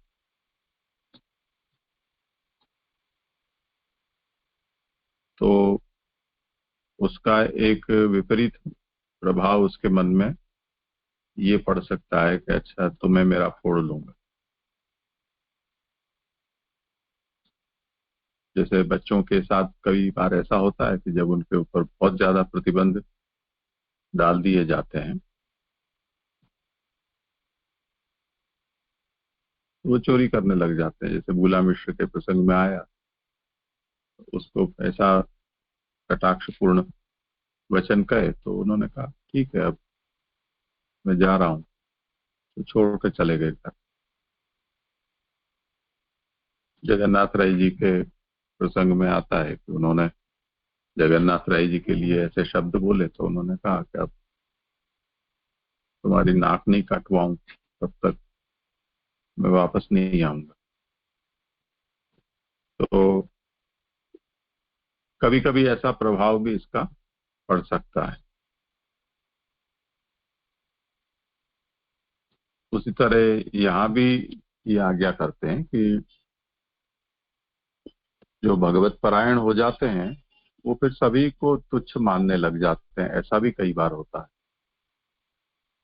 तो कर्म वा योगम वा ज्ञानानि वा न मन्यन्ते व, इन सब चीजों को वो नहीं मानते। पर अब भगवान के मुख से ही इन सब बातों को अगर कहवा दिया जाए, तब फिर उनके माथे ये बात आ पड़ेगी कि अच्छा, जिनको तुम भजते हो उन्होंने ही ये सब करने के लिए कहा है। इसीलिए आचार्य चरण के भी उपदेश में हमको इन सब बातों पर भार प्राप्त होता है। इतना बड़ा पुष्टि मार्ग है, भगवान के प्रमेय बल पर आश्रित है, धर्मी का मार्ग है, इतना सब होते हुए भी महाप्रभु को ये कहना ही पड़ता है कि स्वधर्माचरण शक्त्या विधर्माचरण निवर्तन। अब भगवान की ये आज्ञा है स्वधर्माचरण करना, ऐसा तो फिर अब जिनको हम भजते हैं उनकी आज्ञा को अगर न पालें तो भजन कैसा और हम भक्त कैसे। तो भगवान के श्रीमुख से इन सबको कहवा दिया गया है, जिससे कि उल्टे रास्ते पर न चढ़ जाएं या सबका उच्छेद करने न लग जाए।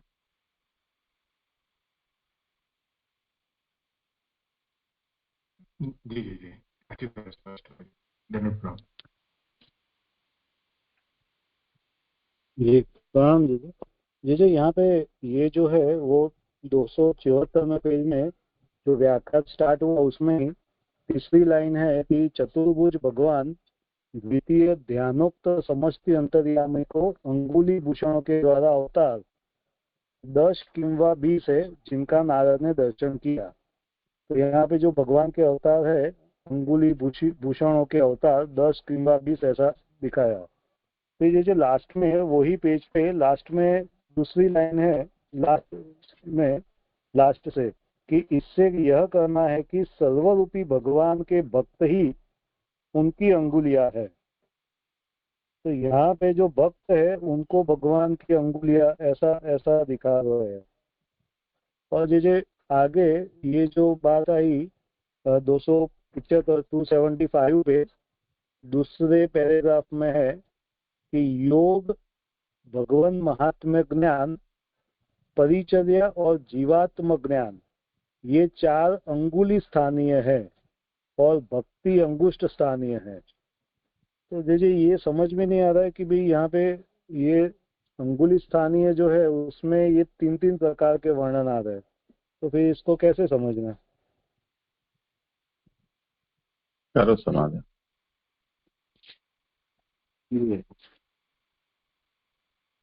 मूलतः तो जो एक तो भगवत अवतार का जो बात आ रहा है कि यहाँ जो आप सबसे पहले पंक्ति आई है कि चतुर्भुज भगवान द्वितीय ध्यानोक्त समष्टि अंतर्यामी को अंगुली भूषणों के अवतार 10 किंवा 20 है जिनका दर्शन नारद जी ने किया।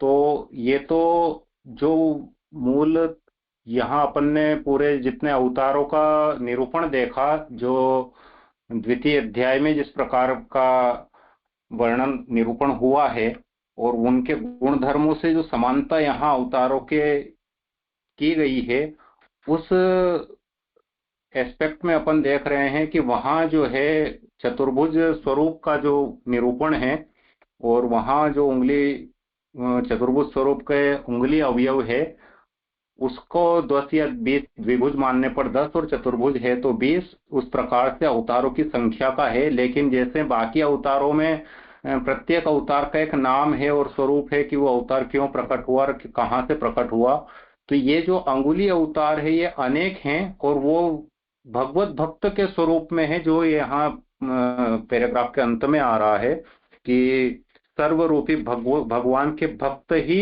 उनकी अंगुलियां हैं। यानी कि ऐसे जो भी भक्त जिनके चरित्रों के कारण लोक में इस प्रकार की प्रसिद्धि हुई कि लोक का उपकार हुआ, लोगों को इस प्रकार का मार्ग मिला जिससे कि वो भगवत प्राप्ति कर सके, उन सभी भक्तों को यहाँ वो भगवान की अंगुलियों का अवतार जो है वो निरूपित किया गया है।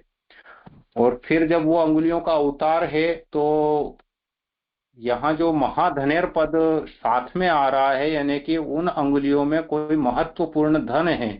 जैसे कि अपन अंगुलियों में अंगूठियां वगैरह कई सारे बहुमूल्य रत्न धारण कर लेते हैं, ऐसे जो चतुर्भुज भगवान का मूल स्वरूप है उसमें उन्होंने अंगुलियों में कई सारे रत्न धारण कर रखे हैं, ये वो महाधन है। तो वो रत्न कौन सा है कि अंगुलियां तो भगवत भक्त का अवतार हो गई, लेकिन उन भगवत भक्तों ने कौन से रत्न धारण कर रखे हैं? वो रत्न जो भगवान ने प्रकट होकर स्वयं की प्राप्ति के जो जो उपाय उन भक्तों को बताए हैं वो रत्न रूपी हैं। तो वो उपाय जो है ये यहाँ 4 प्रकार के बता रहे हैं कि योग, भगवत महात्म्य ज्ञान, भगवत सेवा या परिचर्या और जीवात्म ज्ञान, ये जो 4 साधन भगवत प्राप्ति के हैं, ये उन चारों उंगलियों के वो महान धन या आभूषण हैं जिनसे वो उंगलियों की शोभा और ज्यादा बढ़ रही है, या वो साधन है जिसके कारण भगवान की प्राप्ति की जा सकती है। लेकिन इन चारों के साथ जो अंगूठा है वो मुख्य है। जैसे चारों उंगलियां हैं लेकिन उसमें साथ में जो अंगुष्ठ है, ये अगर न हो तो चारों उंगलियां उन कार्य, किसी भी कार्य का बहुत अच्छे से संपादन नहीं कर सकते हैं। किसी एक अंगुली या 2 अंगुली के अभाव में अपन कार्यों का संपादन कर सकते हैं, लेकिन अंगुष्ठ के अभाव में सामान्य कार्यों का संपादन किया जाना संभव नहीं है। तो चारों अंगुलियों का जितना महत्व है उससे अधिक महत्व अंगुष्ठ का है। तो इसी प्रकार भक्ति के, भगवान को प्राप्ति के जो अनेक साधन या ये 4 प्रकार के साधन यहाँ वर्णित किए जा रहे हैं महारत्न के रूप में, महाधन के रूप में, वैसे 5वां साधन भक्ति साधन है जो अंगुष्ठ स्थानीय है, यानी कि मुख्य है, और बाकी जो चारों है ये उसके सहायक है। ठीक उसी प्रकार जैसे दैनिक क्रियाओं के निर्वहन में 5 जो हैं, एक अंगुष्ठ और अंगुलियां, उनकी उपयोगिता सभी की है, लेकिन अंगुष्ठ का प्रमुख स्थान है। अंगुष्ठ के बिना अन्य कार्य, केवल चारों उंगलियों से सभी कार्यों का संपादन किया जाना संभव नहीं हो पाता है। अंगुष्ठ का योगदान उसमें सबसे महत्वपूर्ण है, लेकिन 1 या 2 उंगली के बिना भी अन्य कार्य किए जा सकते हैं। तो उस भाव से ये यहाँ किया है कि भक्ति जो है वो मुख्य साधन है और अन्य जो चारों धन हैं ये साधन भक्ति प्राप्ति के सहायक अंगभूत है। ये भाव मुझे स्फुरित हुआ है। जे ऐसे ही है। इसमें बताया है लेखकार ने, वल्लभ जी ने इस पर विवरण किया है, और वहां आप ये बताते हैं कि एक तो ये जो श्लोक है उसमें कहीं अवतार का नाम नहीं दिया है, तो उसका कारण ये है कि ये सब छुपे हुए अवतार से हैं। अब यहाँ भगवान भी हैं और भगवान की प्रेरणा से जो कार्य करने वाले भक्त हैं वो भी हैं, उनको भी अवतार समकक्ष सा यहाँ कहा गया है। तो महाप्रभु यहाँ इस बात को समझाते हैं कि तेषाम अंगुलीयकत्वम अवयवान्तोपयोगात्, इनका जो अंगुलीपन है वो हमारे शरीर के अवयव में जो अंगुली है वो आखिरी छोर माना जाता है। उसी तरह जो भगवान के भक्त हैं वो भगवान का ही एक विलंबित सा श्रीहस्त है, ऐसा समझो कि जो हम सबके संसार का अंत कराने वाले होते हैं। इसलिए सर्वात्मक जो भगवान है वो भगवान के भक्त भगवान की उंगली जैसे हैं, ऐसे समझो। अब उनका भगवद अवयवत्व किस तरह से माना जा सकता है, तो भगवान ने उद्धव जी के लिए कहा है, न उद्धवोन्वपि मन्यूनः, वो मुझसे जरा भी न्यून नहीं है। इस तरह से भक्त को की महिमा वहां भगवान ने बढ़ाई है। तो भक्तों को भी भगवान ने अपने से अभिन्न कहा है। इसलिए भक्तों का जो अवतरण है वो भी एक तरह का अवतार ही है। उस दृष्टि से यहाँ उनको भी अंगुलियों में गिना है। तो अंगुली में संख्या की दृष्टि से भी सोचा जाए तो बता दिया उन्होंने कि 2 श्रीहस्त का सोचो तो 10 हैं, चतुर्भुज हैं तो 20 हैं। अब उससे भी आगे कहो तो भक्तों का भी समावेश कर लो तो अनंत हो जाते हैं। तो इस तरह से ये कहा है। दूसरा, भक्तों का अंगुलित्व जो है वो उसके आभरण रूप से भी माना जाता है। तो आभरण रूप में यानी जो भगवान के श्रीअंग में उनके आभूषण के रूप में जिनको स्थान प्राप्त हुआ है, मुक्ति प्राप्त हुई, तो तद्रूप से भी वो अंगुली रूप भगवान के हो जाते। तो वो यहाँ पर धन रूप से जो अर्थ किया है वो हो जाए।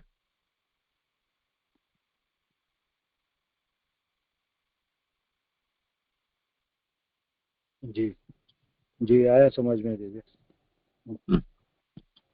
और दीजिए यहाँ पे दूसरा एक क्वेश्चन ये था कि 276 में पेज में ऊपर पहला जो पैराग्राफ है उसमें कि भी तोष में भी परितः सब तरह से, परितः यानी सब तरह से, अर्थात भगवान और भगवदीय दोनों जगत के उद्धारक हो जाए, इतना प्रसाद होने पर भी भगवान ने अपना मूल्य या तो योग नारद से कहा, प्रसन्न होकर ऐसा उपाय योग बताया कि भगवान को दर्शन देने ही पड़े। तो ये स्पष्ट नहीं हो रहा है जी मुझे। प्रसाद होने पर भी मूल्य कहा, ये क्या कहना चाह रहे वो समझ नहीं आया।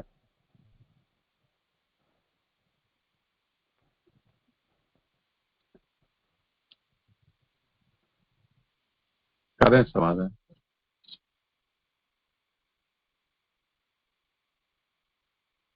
मतलब प्रसाद होने पर भी भगवान ने अपना मूल्य योग नारद से कहा, प्रसन्न होकर ऐसा उपाय योग बताया कि भगवान को दर्शन देने पड़े। तो ये वही है कि भगवान जो यहाँ साधु परितोष वाला जो निरूपण हो रहा है, वो अवस्था की भगवान और भगवती दोनों ही जगत उद्धारक हो जाए, इस प्रकार का स्वरूप यहाँ प्रकट हो रहा है कि भगवान तो जगत उद्धारक है ही, लेकिन उसके साथ भगवान वो साधन बता रहे हैं योग रूप में नारद को, कि जिसकी प्राप्ति के बाद नारद के माध्यम से अन्य लोग भी जो है वो पूरे जो उसको पालन करें, उन सभी का उद्धार हो जाए। तो एक तरह से भगवान और भक्त दोनों ही जो है जगत उद्धारक का यहाँ प्रकट कर रहे हैं। और वो भगवान उसका अपना साधन नारद जी को इस माध्यम से योग के रूप में बता रहे हैं, जो पंचरात्र क्रिया योग भगवान ने बताया है, और जिसके पालन से जो है भगवान को, उस जो व्यक्ति उसका पालन कर रहा है उसको दर्शन देने पड़े, ये प्रकार भगवान ने वहां उपाय बताया है। ये मुझे समझ आ रहा है। हाँ, वो तो सही है आपकी बात, वो तो समझ गया मैं। लेकिन ये उद्धारक हो जाए, इतना प्रसाद होने पर भी भगवान ने अपना मूल्य नारद से कहा, तो ऐसा, वो तो चलो हो गए, दोनों उद्धारक हो गए और ऐसा वर्णन भी आ गया। मतलब उसके मुझे बाद भी यहाँ ये प्रसाद प्रसाद शब्द का जो अर्थ लग रहा है वो प्रसन्नता ही लग रहा है कि इतनी प्रसन्नता होने के बाद भी भगवान ने जो है वो अपना साधन जो है वो बताया है, इतने भगवान प्रसन्न है।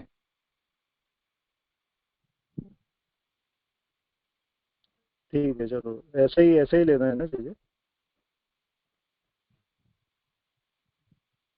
और किसी को कुछ कहना हो तो बोलो।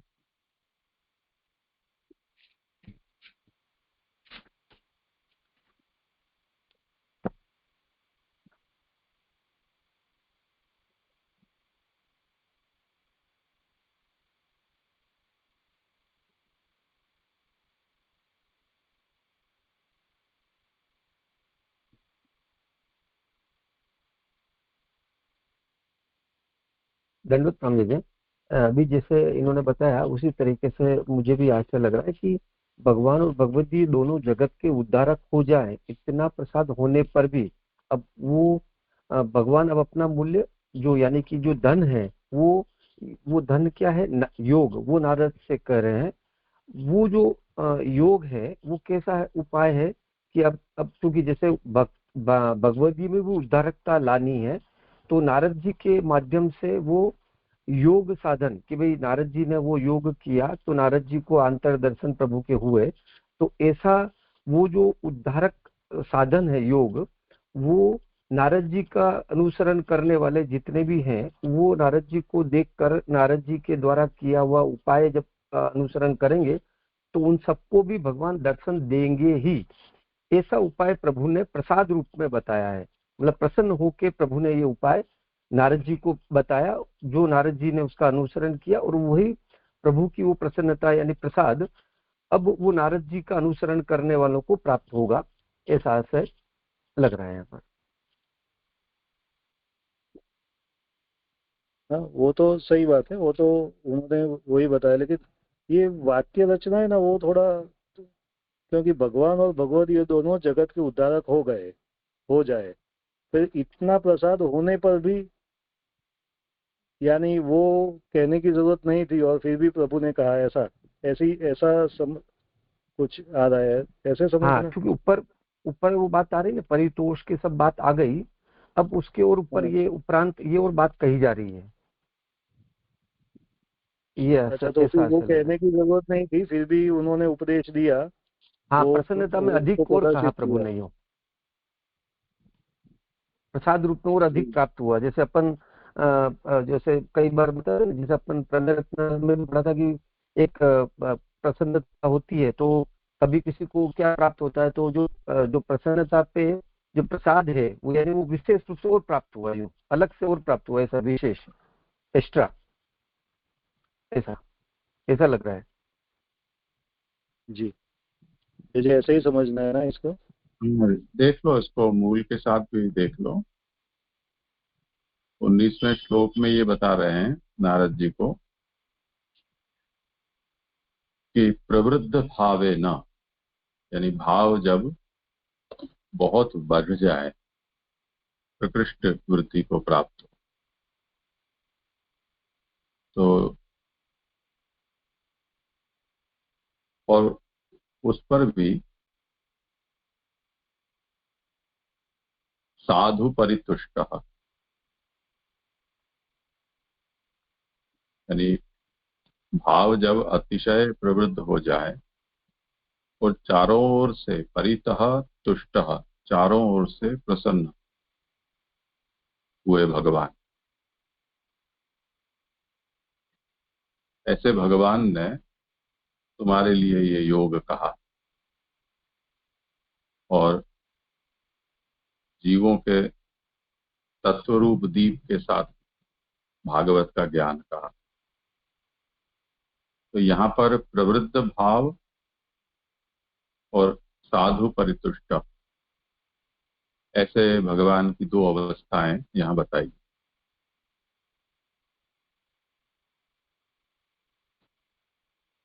तो तुष्ट और परितुष्ट और साधु परितुष्ट, तो इसके पीछे क्या रहस्य है, वो महाप्रभु यहाँ पर उद्घाटित कर रहे हैं। तुष्ट यानी सेटिस्फाइड हैं।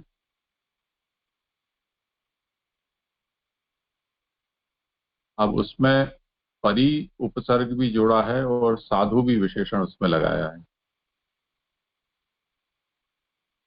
तो उसका अर्थ क्या समझना।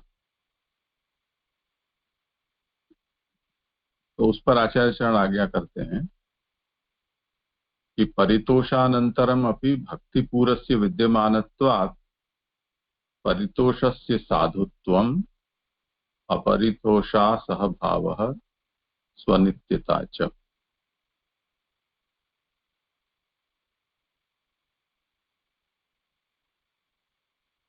यानी परितोष के अनंतर प्रसन्न हो जाने के बाद भी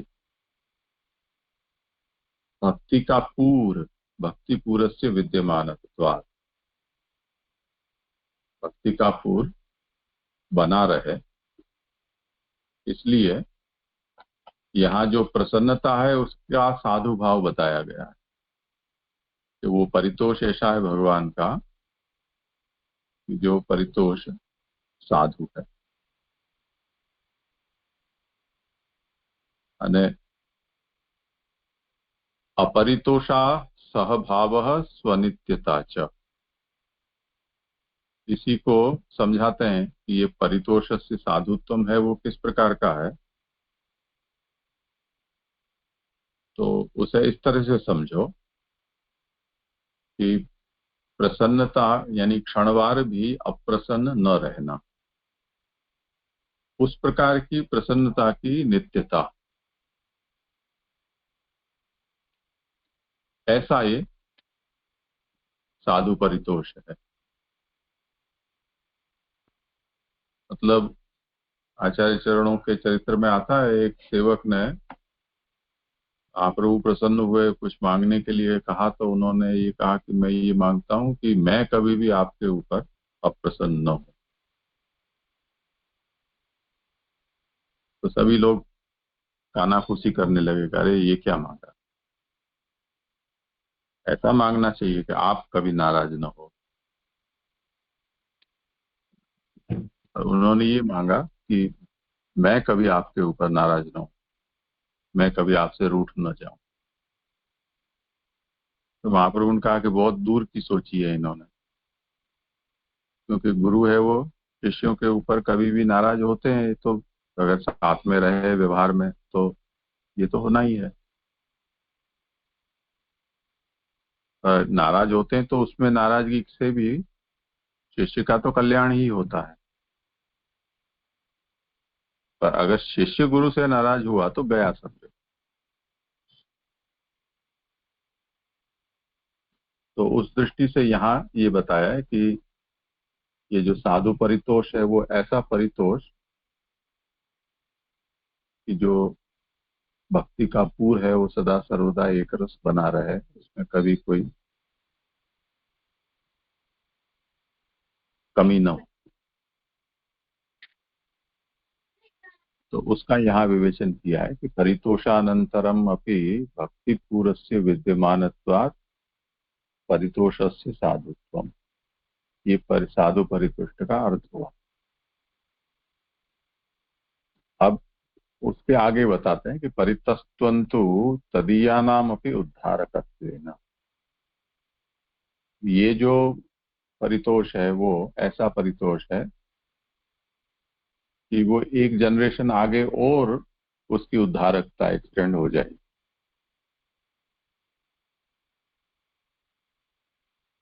मतलब जिनके ऊपर भगवान परितुष्ट हुए हैं वो तो न्याल हो गए, पर उनके जो तदीय हैं उनका भी उद्धार उनके संबंध से हो जाएगा।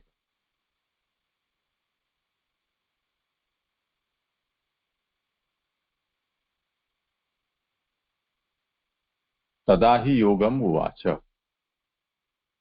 तब भगवान ने ये योग कहा। इस प्रकार से निरूपण। जी जी जी आया जी अच्छी तरह से समझ आया। अच्छा जी ये इसके बाद में ये जो उसके बाद में जो पैराग्राफ है उसमें ऐसा है कि भाई विद्यमान पदार्थ के दर्शन होने लगने से दो बातें हो जाती है, भगवान की समझ और जीवों के आत्मा का तत्व प्रदर्शन। तो यहाँ पे विद्यमान पदार्थ से क्या ले रहे हैं वो? भगवान। बाहर माता दर्शन देना भक्ति मार्ग का कारण है और हृदय में भीतर योग से ही दर्शन देते हैं, तो इसमें से क्या लेना? नहीं, यही भगवान के दर्शन में ये दो साधन हो गए ना, योग और भक्ति। अच्छा,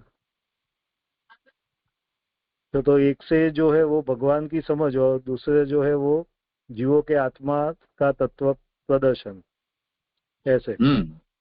हाँ, योग जी से जी आत्म तत्व ज्ञान होगा ना। जी जी जी जी, आया समझ में।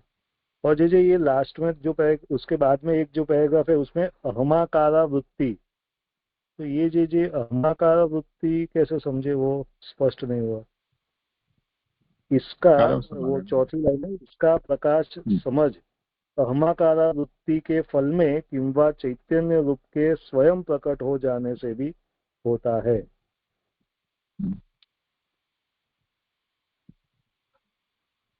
वो स्पष्ट नहीं हो रहा है अहमाकारा वृत्ति। करें समाधान। अहमाकारा वृत्ति का जो अर्थ मैं समझ पा रहा हूँ, वो जो इंद्रियों की वृत्ति होती है सामान्य रूप से कि हर चीज को अपना समझना, अहंतात्मकता जो अपन कहते हैं, तो उस वृत्ति की समझ होने के बाद ही तो अपन उस पर नियंत्रण कर सकते हैं कि ये प्रकार जो है ये मेरा नहीं है, मैं केवल उसका माध्यम पर हूँ। मूलतः जो है ये सब भगवत स्वरूप है और भगवान का ही ये है। तो ये अहमाकार वृत्ति की समझ, ये अहमाकार वृत्ति के फल में कि वह चैतन्य रूप से भगवान के प्रकट होने से ही वो प्रकाश, इसका प्रकाश यानी आत्म तत्व का प्रकाश होता है। यानी कि अपनी इंद्रियों की वृत्ति की समझ हो गई कि इंद्रियों की प्रवृत्ति क्या है, तो आत्म नियंत्रण के द्वारा योग आदि से अपन अंतर अभिमुख हो जाते हैं और इंद्रियों का नियंत्रण कर लेते हैं।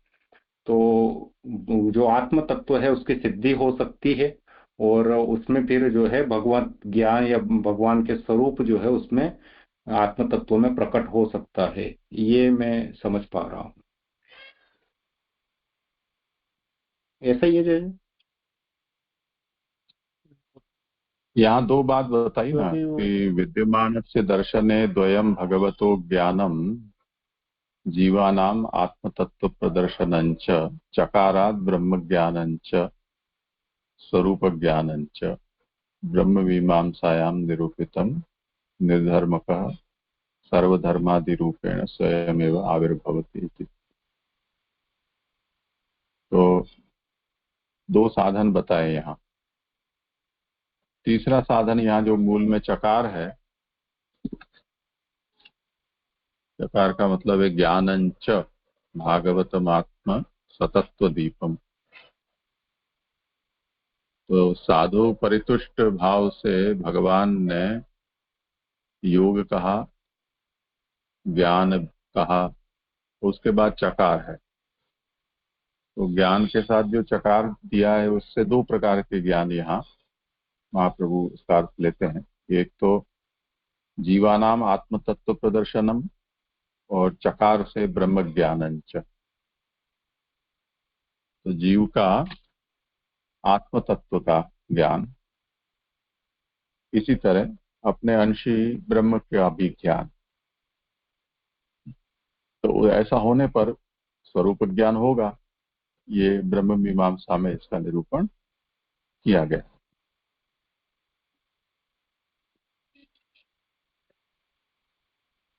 अब आगे का जो अंश है, भागवतम आत्म सतत्व दीपम, ये ज्ञान कैसा है? तो भागवतम ज्ञानम, भागवतम का मतलब पुरुषोत्तम ज्ञानम, और आत्म तत्व प्रदीपनम। तो एक और पुरुषोत्तम का ज्ञान है, दूसरा आत्मनः जीवस्य, जीव का ज्ञान। और तत्व का मतलब है शुद्ध चैतन्य रूपम। तत्प्रकाशो वृत्ति फलनेन स्वतो वा आविर्भावेन। उसका ज्ञान दो प्रकार से होता है, वृत्ति फलन से और दूसरा होता है आविर्भाव से। उसे यहाँ समझाया गया है कि वृत्ति फल से का मतलब क्या है। तो मूल में जो बता रहे हैं कि इस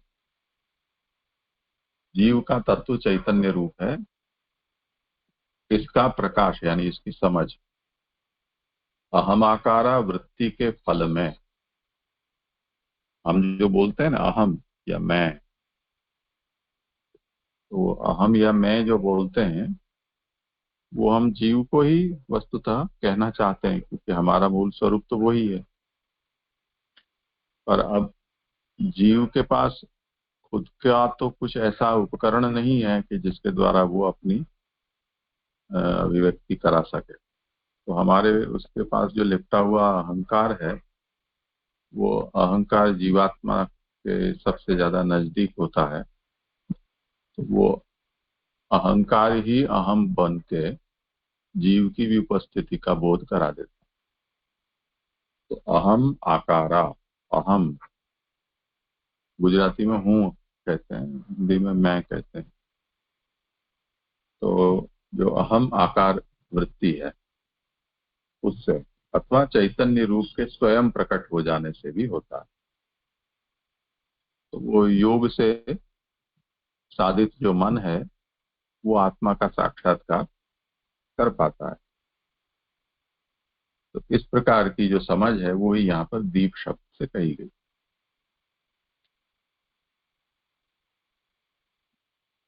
जी जी जी जी, आया समझ में। आज समय हुआ है।